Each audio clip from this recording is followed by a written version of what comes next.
Victor Wembanyama, the player who just won Defensive Player of the Year unanimously. The player who just dropped 35 points in his playoff debut. The player who was rewriting every record in the book this season. Went face first into the hardwood on Tuesday night and left the arena before the game even ended. A concussion diagnosis, further testing, and a return timeline that could stretch deep into a first-round series. San Antonio cannot afford to lose, have left the basketball world holding its breath. So what happened to Wembanyama, and what does this mean for a body that has already survived a life-threatening blood clot in the last 14 months? San Antonio Spurs star Victor Wembanyama tumbled face first to the court in the second quarter of Tuesday night's Game 2 against Portland. It was the kind of moment that stops an arena cold. The injury occurred on a play with 8:57 left in the second, where Wembanyama tried a spin move in the paint and was fouled by Drew Holiday. As he went to the ground, Wembanyama tried to pass the ball, and with that, was unable to protect his head as he hit the court. Think about that for a second. He's 7 feet and 5 inches tall in shoes. It's a long fall for the 7'5" Frenchman. His chin and jaw collided with the hardwood at the Frostbank Center, and the 7'4" star appeared to hit his head and was briefly motionless with his eyes closed. The building went silent. Wembanyama remained on the court for about 30 seconds before rising to a seated position for about a minute and speaking to teammate Stephon Castle. The crowd tried to will him back to life. The 7'4" Wembanyama sat underneath the basket for several minutes as the team called a timeout and Wemby chants from the crowd filled Frost Bank Center. San Antonio coach Mitch Johnson called timeout to check on Wembanyama, who immediately ran through the tunnel after getting to his feet. He eventually got up but looked visibly dazed before heading straight to the locker room, bypassing the bench entirely. A clear indication something was wrong. Wembanyama only played 12 minutes and scored 5 points before the injury. Just 12 minutes. The night before, he had been handed the Defensive Player of the Year trophy. 2 days before that, he had torched Portland for 35 points in the first playoff game of his career. And now, he was gone. A little more than 15 minutes later, head athletic trainer Will Sevening returned to the Spurs bench. While Wembanyama remained in the locker room, the Spurs then ruled him out, saying he was in the concussion protocol. He left the arena before the conclusion of the game, according to a team spokesperson. Without him, the Spurs crumbled. Portland took advantage of Victor Wembanyama's absence, leaning on Scoot Henderson's playoff career-high 31 to rally. The Trailblazers rallied from a 14-point hole in the fourth quarter to stun the Spurs on Tuesday night. The Trailblazers beat the Spurs 106-103 to even the series at 1-1. After the game, Spurs coach Mitch Johnson stepped to the microphone and confirmed the worst. "I just know he has a concussion and he's in the protocol." Spurs coach Mitch Johnson said, "We'll obviously take the proper and appropriate steps." His teammates echoed the concern. "We're hoping for the best, but I haven't heard anything." Forward Keldon Johnson said, "Obviously it's a big hit that we don't have the big fellow, but we're a good team and we'll continue to stay together, have each other's back, and do what got us here." Stephon Castle, the young guard who had knelt beside Wembanyama on the court seconds after the fall, tried to find a silver lining. "I was just checking on him, making sure he was okay." Castle said, "I was subbing in. Obviously he ran off the floor, so that's a good sign." Meanwhile, the man who fouled him had no idea what had even transpired behind him. "I got the foul call," Drew Holiday said. "I didn't think I touched him, but I don't really know. After they called the foul, I went to complain to the ref. I didn't really see Wembanyama's fall." What Holiday and the rest of the basketball world did see was a 7'5" giant crashing to earth, and nobody knew when or if he would get back up for this series. The word came down overnight. Victor Wembanyama was diagnosed with a concussion. NBA insider Shams Charania reported. He will undergo further testing on Wednesday. Charania added, "The diagnosis transformed the conversation from, 'Is he okay?' to something far more urgent. How long is he out?" The NBA's concussion protocol says he cannot engage in any physical exertion for the next 24 hours and cannot start the return to play protocol for 48 hours from the injury. That protocol is a detailed, multi-step process that includes him not showing symptoms through several steps of increased physical exertion, from a stationary bike to jogging to on-court work. All of this is monitored and approved by a league-appointed physician who specializes in neurological issues. In other words, this is not a twisted ankle. There is no painkiller you can take, no tape you can wrap around your brain. The league mandates a specific graduated process designed to protect players from the catastrophic consequences of returning too soon from head trauma. The return process involves steadily increasing energy exertion, starting with a stationary bike and moving on to jogging, agility work, and non-contact team drills, all under medical staff observation. Neurological examinations are performed at each stage, and the player must remain symptom-free before advancing. The director of the NBA's concussion program will have to decide if his clearance is consistent with the NBA's policy. So what does the timeline look like? The average NBA recovery time for a concussion is 7 to 10 days. 7 days would be Game 5. 10 days would be Game 7. Physical therapist Dr. Evan Jeffries offered an even more pointed analysis. This means he has a concussion, which typically takes 7 to 10 days to get out of protocol, which means he's likely out at least until Game 5. Jeffries wrote. In response to Charania's report, based on the average recovery time, it's safe to assume that missing games 3 and 4 is certainly a possibility for Wembanyama. However, recovery times tend to vary based on the player and severity. Reporter Don Harris elaborated further. It's been my experience in concussion protocol that sometimes that can be 2 to 3 days, sometimes up to a week. This entire series has taken a dramatic turn. Former Spur Lonnie Walker-IV sustained a concussion on March 12, 2025, and returned for a short stint in a game 9 days later. 9 days. That is the kind of precedent Spurs fans are staring down. The series returns to Portland for Game 3 on Friday. Game 4 will be Sunday in Portland. The series returns to San Antonio for Game 5 the following Tuesday. And then Game 6 is on 2 nights later. And Game 7 is 2 nights after that. It's unclear how long Wembanyama will be in concussion protocol, though Friday's game is technically outside of the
technically possible, but the emphasis there is on technically. The 48-hour minimum is just the floor. The entire graduated return-to-play process has to be completed on top of that. But much depends on the severity of his concussion. Charania reported he will undergo further testing Wednesday. The Spurs are now in the agonizing position of waiting for test results, waiting for symptoms to subside, waiting for clearance from both team and league physicians, and all the while the Trailblazers keep playing. Here is the part of the story that makes this concussion so much more than just a concussion. Victor Wembanyama's body has been fighting battles since before most fans even knew his name, and the war has intensified dramatically since he entered the NBA. Wembanyama missed 18 games this season with various injuries, with San Antonio going 12-6 in those games. 18 games.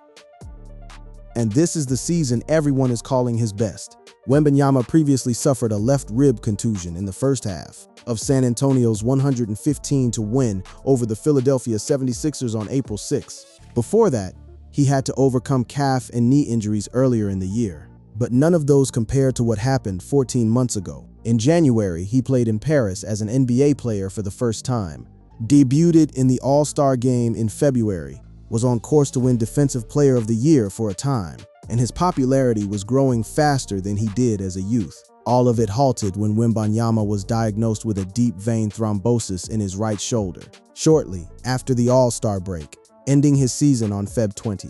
Deep vein thrombosis. A blood clot in the shoulder of a 21-year-old basketball player. More concerning than not playing basketball, the blood clot in his right shoulder potentially could have traveled to his lungs and led to a life-threatening pulmonary embolism. That is not hyperbole, that is medical fact. A clot that moves to the lungs can block oxygen and be fatal. One vascular surgeon explained at the time, the closest historical parallel in the NBA belongs to Chris Bosh. Bosh's career was cut short in 2016 when, at age 32, he was diagnosed with clots that traveled to his lungs. He missed the final months of the 2014-15 season and was done in 2015-16 after 53 games. The 6'11" power forward sought medical opinions that might clear him to attempt a comeback before retiring in 2019. The better comparison, however, may be Brandon Ingram.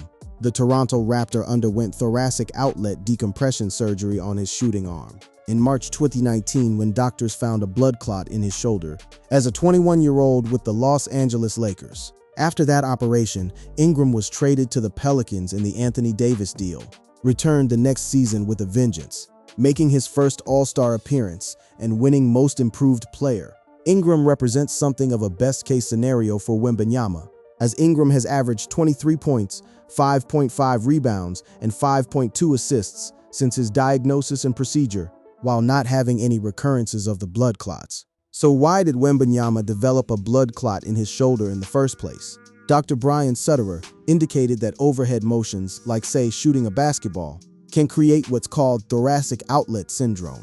It's not a surprise, Sutterer noted, that Wembanyama's blood clot was found inside the arm that he shoots with, his right shoulder. The deep vein thrombosis sidelined him for the latter half of the 2024-25 season, limiting him to just 46 games, causing him to miss the crucial 65-game qualification threshold for major awards. He had been the frontrunner for Defensive Player of the Year that year too. Gone. An entire campaign wiped away by a condition that, if left undetected, could have killed him. The fact that he came back from that he came back from literal life-threatening surgery, trained with monks at the Shaolin Temple, rebuilt his body, and put together the season he just had, is one of the great comeback stories in modern sports. Means a lot more than people know, Wemby stated. Coming back from a terrible place a little bit more than a year ago. And if I'm here today, it's because of all the people that have allowed me to work through this and get better, and all the work that we've put in all year long. But now, that same body, the body that already survived a life-threatening blood clot, is dealing with a concussion.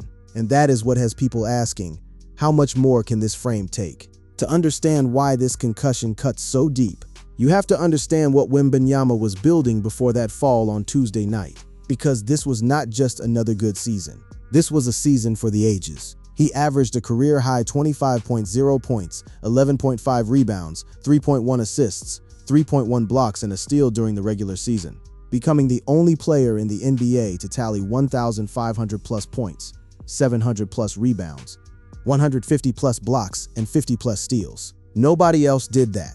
Nobody else was even close. He led the league in total blocks with 197 blocks this season, 44 more than Jay Huff in second place. This marks the third straight year Wembanyama has averaged over 3.0 blocks per game to begin his career.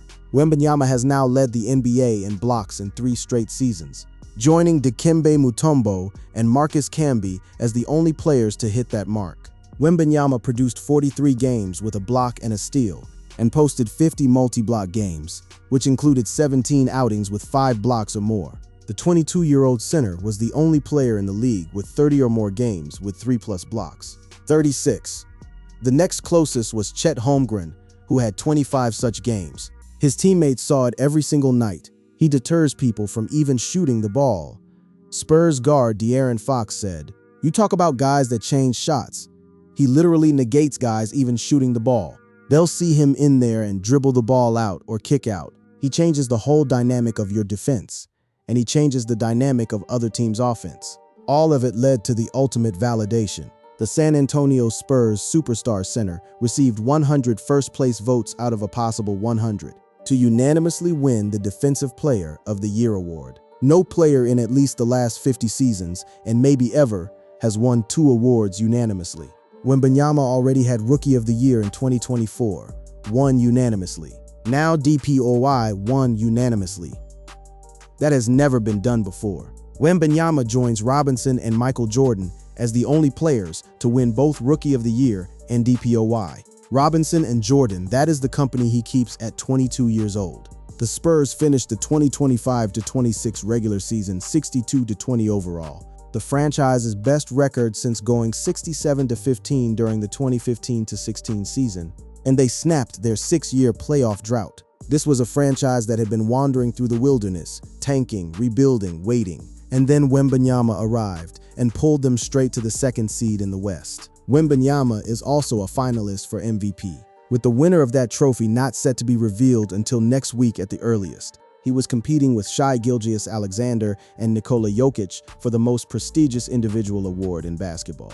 And then came the playoffs. In Game 1, he posted 35 points and 5 rebounds on 5-6 shooting from 3. Victor Wembanyama scored 35 points in his playoff debut, a Spurs franchise record. That number eclipsed legends Tim Duncan, David Robinson, George Gervin. None of them scored 35 in their playoff debut as a Spur. The trajectory was vertical. Every metric, every accolade, every record was pointing in one direction. Victor Wembanyama, at 22, was becoming the best basketball player on the planet, and then his jaw hit the floor. The question that lingers over all of this is not whether Victor Wembanyama will play basketball again. He will. A single concussion, while serious, is not typically career-ending. But the question the title of this video asks, whether his career is in danger, requires a wider lens. Consider the full picture. In 3 NBA seasons, this is a player whose body has endured the following: a blood clot that could have killed him, multiple knee issues, a calf injury, a rib contusion, and now a concussion sustained from a face-first crash into the hardwood. He missed 18 games this season alone with various injuries. He played only 46 games in his 2nd season before the DVT shut him down. The real struggle might have been getting to 65 games, when Wembanyama quipped during a Monday appearance on Peacock. He said it with a smile. But underneath the smile is a reality. A 7'5" body that has to cover more ground, absorb more contact, and withstand greater forces than almost any other human being on Earth. And that body keeps sending distress signals. A concussion typically keeps an NBA player out for at least 7 to 10 days. And head trauma isn't something anyone should rush back from. But the stakes here are amplified by the postseason context. An extended absence could be trouble for the Spurs, who are the number 2 seed in the West, and have a number of high-level young players. But everything was built on a foundation of what Wembanyama can do. San Antonio defeated Portland in all 3 regular season meetings, and Wembanyama didn't play in any of those games. "We've played tough games without him," Castle said. "Obviously, we want everybody healthy and to have him on the court. There is resilience in that roster." The Spurs went 12-6 without him during the regular season, but the playoffs are a different beast, and a tied 1-1 series heading to Portland without your best player is a position no team wants to be in. Now, here's the truth behind the provocative question. Is Wembanyama's career in danger? Not from this concussion alone. Concussions are serious, but players recover from them every season. The danger, the real underlying concern, is the pattern. It is a body that, for all of its generational gifts, is fragile in the ways that matter most. The blood clot was not a basketball injury. It was a vascular condition that emerged because of the mechanics of being a 7'5" athlete who shoots and dunks and collides. The concussion was not a freak accident. It was the direct consequence of being one of the tallest players in NBA history taking a fall that he could not brace for because he was trying to make a basketball play. Other than injuries, it's hard to envision a scenario where Wembanyama isn't a mainstay atop DPOY voting. That single sentence from a post about his DPOY win captures the entire tension. Other than injuries, that is the caveat that has followed Wembanyama since before he was drafted. The talent is undeniable. The production is historic. The question has always been, and remains, whether the vessel can hold up to the demands placed upon it. Everything that he's achieved so far has been earned and never given. Teammate Keldon Johnson said, "He's one of the hardest workers I've ever been around. He takes his craft very seriously, and I feel like this is just a small token of what's to come for Victor." The entire basketball world is hoping Johnson is right, because what Wembanyama has already built in 3 seasons is unlike anything the sport has ever seen. A unanimous Rookie of the Year, a unanimous Defensive Player of the Year, an MVP finalist, a franchise record playoff debut, and a Spurs team that went from the lottery to the 2nd seed because of one player. But right now, that player is sitting in a dark room somewhere, waiting for his symptoms to subside, waiting for Wednesday's test results, waiting for the medical staff to tell him whether he can get back on the court before his team's season slips away. With the series tied 1-1, there will be pressure to get back onto the court. But Wembanyama needs to remember to protect his health. He is 22 years old. He has a decade and a half of basketball ahead of him if he stays healthy. And that word "if" is the one that haunts every conversation about Victor Wembanyama. Not because of what he cannot do, but because of what his body might not let him. The further testing on Wednesday will tell us where this concussion falls on the severity spectrum. The next few days will tell us whether the Spurs can survive without him. And the next few years will tell us whether the career in danger question was overblown hysteria or the early warning of a pattern that the basketball world should have paid more attention to. For now, all anyone can do is wait and hope that the most talented basketball player of his generation, the player who survived a life-threatening blood clot and came back to win awards unanimously, has one more comeback left in him, starting hopefully before this series is over.